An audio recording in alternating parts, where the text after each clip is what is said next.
Today, we're going to crack open the powerful narrative engine inside Kristen Proby's Where You Belong.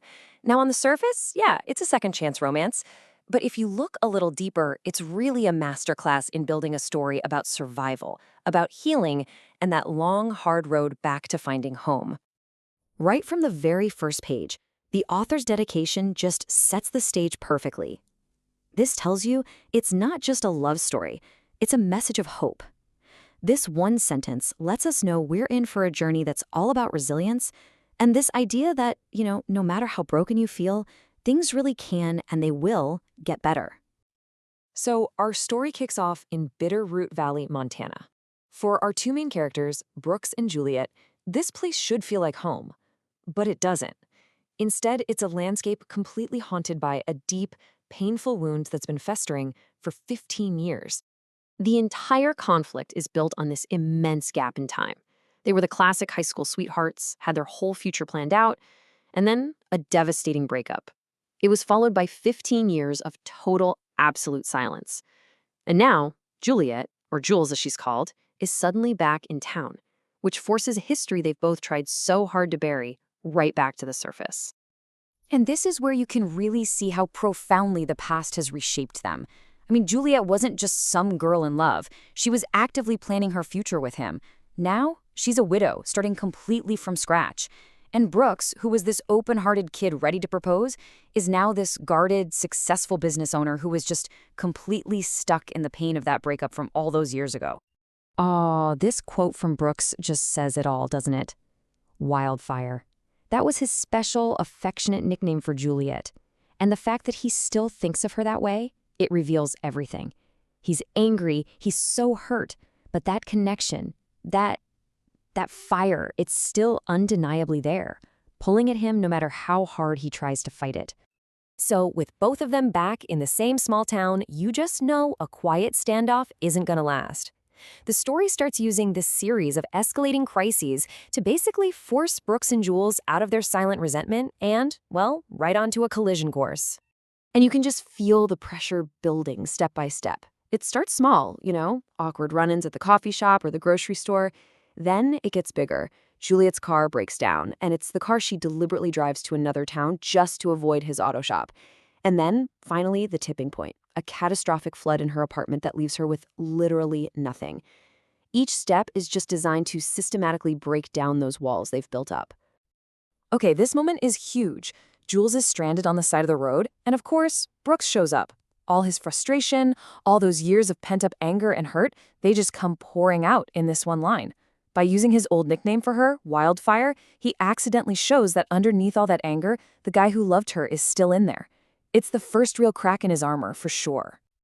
And then, this is the final blow. The flood isn't just some inconvenience. It completely destroys her home, her new sense of safety. It leaves her totally vulnerable. She has nowhere to go, no one to turn to. This crisis just erases any chance of them keeping their distance, and it forces Brooks to finally step in, which sets the stage for the story's biggest revelation. All right, let's get into it because this is the absolute heart of the entire story. All that tension, all the hurt, all the misunderstanding, it has all been building to this moment. A single conversation is about to reframe 15 years of pain and completely flip the narrative that we, and more importantly, Brooks, thought we knew. So this is the crucial question, right? After all this time, why did she really leave him? Why would she marry someone else so quickly? What on earth happened during those 15 years of silence? Well, the answer is so much darker and more complicated than just a simple change of heart.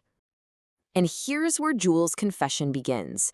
The man she left Brooks for, this supposed friend named Justin, he wasn't her new love. He was a master manipulator. He found her deepest trauma, her father's suicide when she was just a kid, and he weaponized it to control her for over a decade. And look, this isn't just some wild plot device. It's a textbook example of coercive control. This was a calculated, vicious campaign of psychological abuse. He used constant threats of suicide to keep her trapped. He systematically cut her off from her friends and family. He coerced her into a loveless, sexless marriage based on the ultimate lie, that he was dying of cancer. He even kept journals documenting every single one of his lies. And this is the gut punch. After Justin dies in a car accident, a doctor reveals the final, horrifying truth. The cancer that was the entire foundation of their marriage, the very reason she stayed with him for all those years, it was a complete and total lie. He was never sick. And with that one devastating truth, the entire foundation of Brooks's anger and Juliet's shame is just obliterated. She didn't betray him. She was the victim of horrific long-term psychological abuse. Her story isn't about infidelity. It's about survival. And that just recontextualizes everything that came before. So with the truth finally out in the open, the whole narrative shifts. It's no longer about resolving the past. It's about building a future. This part of the story is all about how they move forward, healing not just from their breakup, but from Juliet's deep, profound trauma, to finally find that place where they belong. The first step they take sounds simple, but it's incredibly profound. They make a conscious choice to just get to know each other again. Not as the kids they used to be, or the wounded adults they've become, but as the people they are right now, with a shared history that they finally truly understand. You know, a huge part of her healing is that the town that once only held ghosts for her now becomes her support system. Brooks's family, who she thought hated her, welcome her with open arms.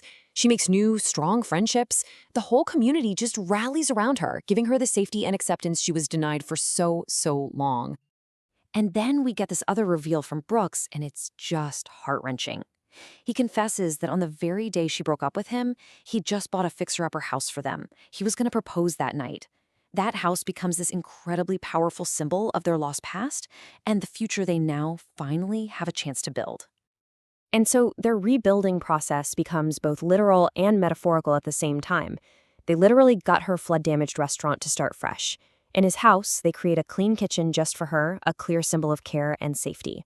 After a simple courthouse wedding, they start making plans to renovate that very house he bought for her 15 years ago, turning it into their forever home. I mean, the transformation is just total. Her past life was defined by a house of secrets and lies, by isolation and manipulation, by a broken past she couldn't escape. Her new life with Brooks, it's being built on a foundation of truth, a community of support, and a shared future they're creating together. And then the epilogue jumps us forward 5 years, and it gives us the ultimate payoff. They didn't just survive everything they went through, they thrived. They have a family, successful businesses, and the happy, secure life that was stolen from them all those years ago. And that really brings us to the final question this story leaves us with. It's such a powerful story of hope, and it suggests that even after unimaginable trauma and years of misunderstanding, it really is possible not only to heal, but to reclaim your past and finally build the future where you truly belong.